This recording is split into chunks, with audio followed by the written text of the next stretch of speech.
सुना है कि आप एमआईएम का परचम लहराने अयोध्या जा रहे हैं। परचम एमआईएम का परचम लहराने आप अयोध्या जा रहे हैं। हम तो पूरे भारत में एमआईएम का परचम लहरा रहे हैं और लहराते रहेंगे इंशाल्लाह। उसमें कोई बुरी बात तो नहीं है। 7 तारीख को फैज़ाबाद जा रहे हैं, रुदौली में, समझे ना। फैज़ाबाद अलग है। 7 तारीख को फैज़ाबाद जा रहे हैं रुदौली में, 8 को सुल्तानपुर है, 9 को बाराबंकी है। तो अभी तो शुरुआत है, बहुत जगह जाएंगे यूपी में। बुरी बात क्या है, चुनाव आ रहा है, पार्टी को मजबूत करना है, जनता से मुलाकात करना है, जनता के करीब जाना है, जनता को और कॉन्फिडेंस दिलाना है, हमारे पार्टी के केडर को और मजबूत करना है और विधानसभा के चुनाव में अच्छी तरह लड़के हमारे पार्टी के कैंडिडेट्स को विधायक बनाकर उत्तर प्रदेश विधानसभा में भिजाना है और योगी हुकूमत को हराना है। नहीं नहीं, आप नहीं क्योंकि आप जाना पसंद करते हैं वहाँ पे। आप कई बार अयोध्या के बारे में कमेंट कर चुके हैं कि वहाँ पे मस्जिद थी, शहीद कर दी गई थी। तो क्या वहाँ पे या फिर नई जगह दी गई मस्जिद के लिए वहाँ पे जाने का कुछ प्लान है सर? देखिए, सुबह क़यामत तक हम यही बोलते रहेंगे कि वहाँ पर मस्जिद थी जिसको 6 दिसंबर को 1992 को बीजेपी और संघ परिवार ने मिलकर मस्जिद को शहीद किया। और अगर मस्जिद शहीद नहीं होती तो सुप्रीम कोर्ट का जजमेंट कुछ और आता।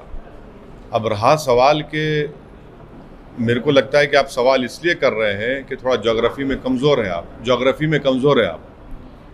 फैज़ाबाद एक डिस्ट्रिक्ट अलग है, फैज़ाबाद डिस्ट्रिक्ट में रुदौली है, वहाँ जा रहे हैं।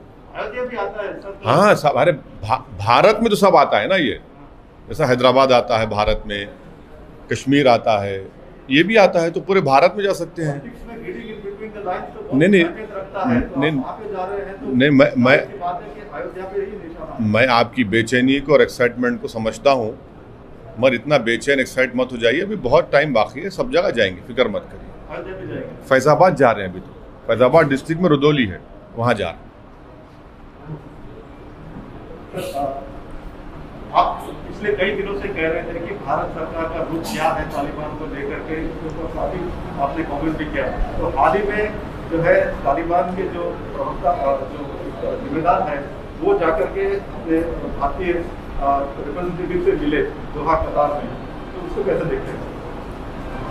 भारत सरकार की तरफ से जो ऑफिशियल स्टेटमेंट आया है उसमें यह कहा गया है कि तालिबान, अब ये बीजेपी संघियों से मैं चाह रहा हूँ कि सुने इस जुमले को, तालिबान के रिक्वेस्ट पर मोदी सरकार ने भारत की सरजमीन पर तालिबान से बातचीत की।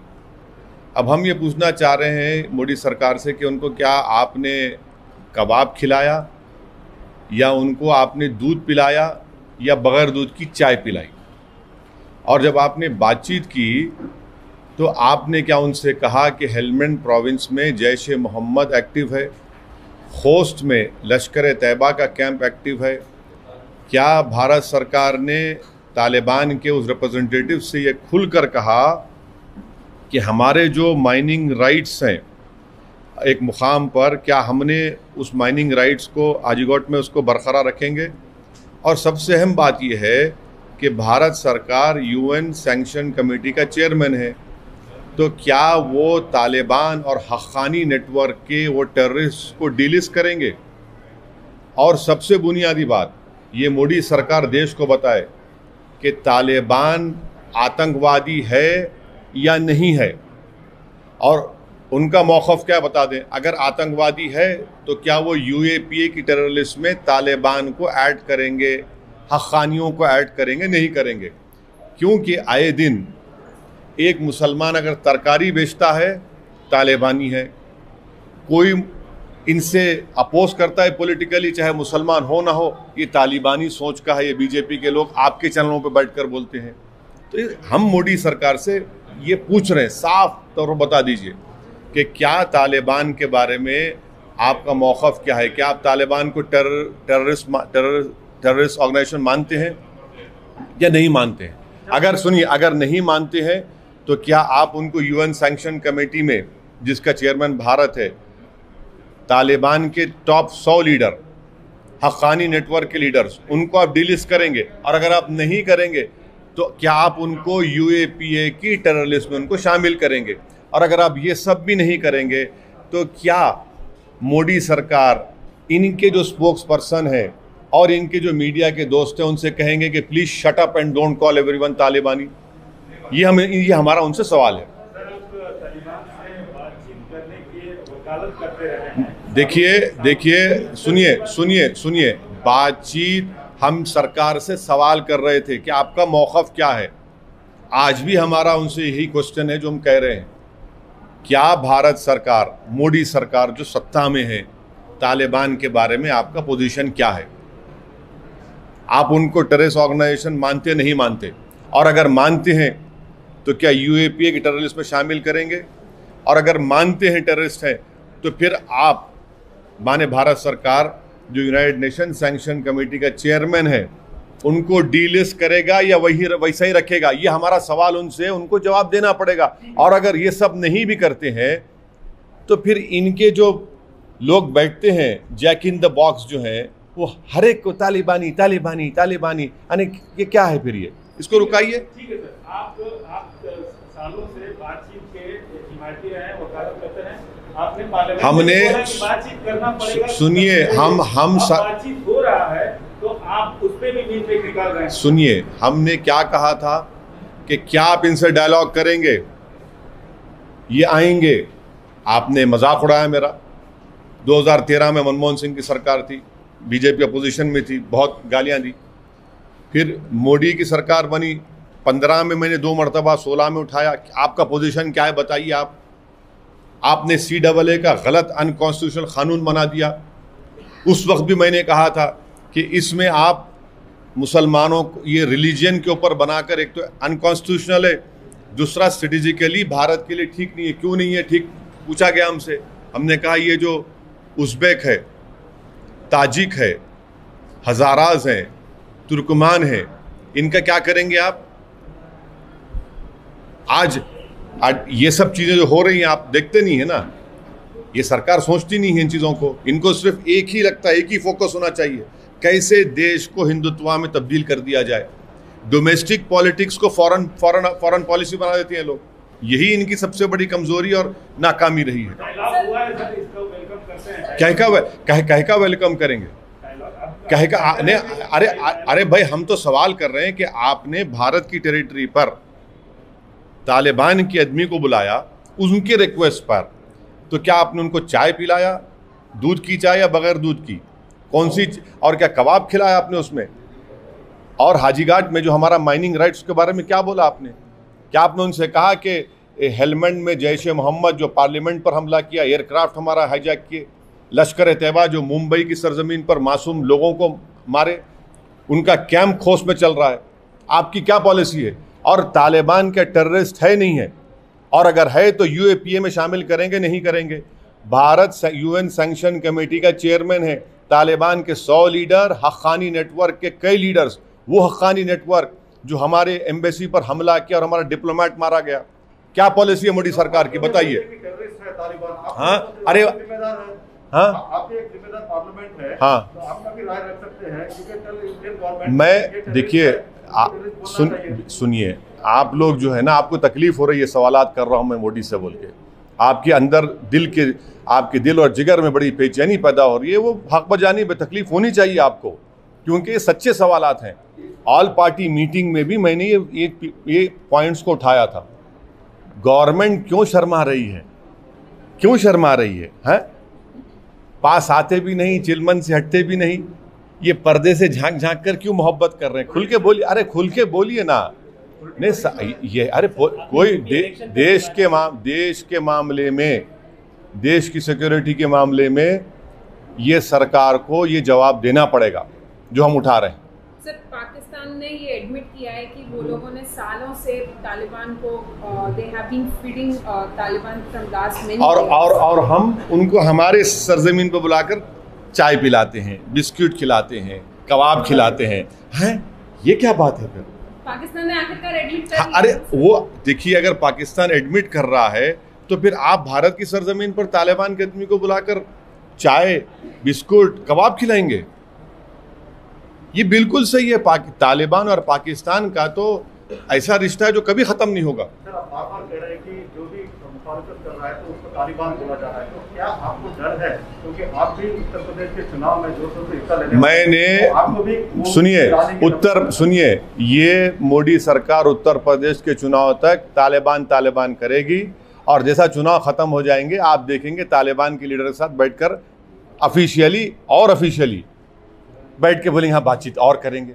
तो ये उत्तर प्रदेश चुनाव तक हम इनसे कह रहे हैं ड्रामाबाजी बंद करिए, आप देश हित में बताइए कि क्या तालिबान के बारे में मोदी सरकार का मौक़िफ़ क्या है, पोजीशन क्या है, क्या वो टेररिस्ट है नहीं है, क्या तालिबान ने हेलमंड प्रोविंस में और अफ़गानिस्तान खोस्ट में लश्कर तैयबा के कैंप्स है नहीं है, हमारे हाजीघाट में हमारे माइनिंग राइट्स के ऊपर क्या होगा, क्या भारत अगर तालिबान को टेररिस्ट मानता है तो क्या उनको UAPA की लिस्ट में शामिल करेगा, और अगर चेयरमैन है UN सैंक्शन कमेटी का उनको डिलिस्ट करेंगे आप? बताइए आप, ये सरकार से सवालात करना हमारा राइट है ना, सरकार जवाब ही नहीं दे रही इस बारे में। सर, उत्तर प्रदेश में आप चुनाव लड़ने जा रहे हैं, 100 सीटों का ऐलान भी कर दिया है, लेकिन क्या वजह है कि आप कई लोगों से बातचीत भी कर रहे हैं तो उसको पोशीदा क्यों रखे हुए? किसको? जो बातचीत चल रही है आपकी, चुनाव नजदीक है, आप बता दीजिए जो आपको कोई सीक्रेट पोशीदा बात मालूम है तो हम इकरार कर लेंगे, सच्चाई है तो उसमें जाते हैं, लोग जाते हैं, मुलाकात करते हैं। हाँ तो अरे भाई, तो ये तो पार्टी की पॉलिटिकल स्ट्रेटजी होती है हर पार्टी की, जितनी बताना है बताएंगे, जो नहीं बताना है क्यों बताएंगे, तो हर पॉलिटिकल पार्टी करती है ना, इसमें मुझे ही क्यों बता रहे हैं आप? 100 हमारे उत्तर प्रदेश के जो प्रेसिडेंट है जनाब शौकत अली साहब ने इस बात का ऐलान किया, अनाउंस किया कि मजलिस उत्तर प्रदेश के चुनाव में 100 असेंबली सीटों पर तैयारी कर रही है लड़ने के लिए। सर, ये आप बताना चाहेंगे नहीं, लेकिन उत्तर प्रदेश में हाईकोर्ट में धार्मिक शिक्षा देने वाले मदरसों को लेकर यूपी सरकार से जानकारी मांगी है कि क्या सेक्युलर राज्य को धार्मिक शिक्षा देने वाले मदरसों को फंड देने का अधिकार है? क्या मदरसे संविधान के अनुच्छेद 25 से 30 प्राप्त मौलिक अधिकारों के तहत सभी धर्मों का विश्वास संरक्षण देते हैं? अरे आप योगी से पूछिए ना, मैं मुख्यमंत्री हूँ उत्तर प्रदेश का, योगी से पूछिए सवाल। आप इलाहाबाद हाईकोर्ट को क्या जवाब दाखिल करेंगे हम भी देखेंगे, जवाब दाखिल करने के बाद आप आइए हमारे पास। लेकिन आपकी तो राय होगी नहीं, हर चीज़ में राय देना ज़रूरी नहीं है। जब सरकार से पूछा गया है तो सरकार जवाब देगी, और सरकार आपकी है, मेरी नहीं है। सर, जेएनयू सिलेबस विवाद के बीच आज एग्जीक्यूटिव काउंसिल की मीटिंग होगी, सिलेबस को कोर्स में शामिल करने को लेकर निर्णय लिया जाएगा। इंजीनियरिंग प्रोग्राम के 5वें साल में काउंटर करिकुलर का कोर्स एक हिस्सा जो कट्टरपंथी पर आधारित है, 17 अगस्त को इसके एकेडमिक काउंसिल की मीटिंग में सिलेबस को मंजूरी मिल चुकी थी। क्या यह सही समझते हैं? काउंटर टेररिज्म और कट्टरपंथी के बारे में हम गवर्नमेंट ऑफ इंडिया मोदी से पूछना चाहते हैं कि पार्लियामेंट के 200 कदम के फासले पर नारे गए, काटो मुल्लों को, ये किसकी आइडियोलॉजी से रेडिकलाइज हुए? कट्टरपंथी कैसा हो गए? कौन थे जो दिल्ली के चुनाव से पहले कह रहे थे देश के गद्दारों को गोली मारो डैश डैश? वो कौन सी आइडियोलॉजी से कट्टरपंथी हो गए? एक आदमी जो है चूड़ियाँ बेच रहा है तो उसको मारा जा रहा है और उसको कहा जा रहा है कि तू यहाँ क्यों आया इस धर्म के इलाके में? वो कौन सी आइडियोलॉजी से मुतासर हुए मारने वाले? कल एक वीडियो जारी किया गया, एक हैदराबाद की मोहतरमा है, वीडियो में बोल रहे कि मुसलमान अगर तरकारी और मेवा बेचता है तो ये सब आतंकवादी हैं या कट्टरपंथी हैं। वो कौन सी आइडियोलॉजी से मुतासर होकर उस लेडी ने ये वीडियो बनाया? एक कानपुर में एक 8-7 साल की बच्ची अपने बाप को लपेट कर बचाने की कोशिश कर रही है और पुलिस की मौजूदगी में उसको मारा जा रहा है, गालियां दिया जा रहा है। वो कौन सी आइडियोलॉजी से कट्टरपंथी रेडिकलाइज हो गए? कौन है वो लोग जो मध्य प्रदेश में आए दिन लोगों को खुंदल कर मार कर कहते कि इस तरह का नारा लगाओ? वो किस आइडियोलॉजी से उनका ताल्लुक़ है?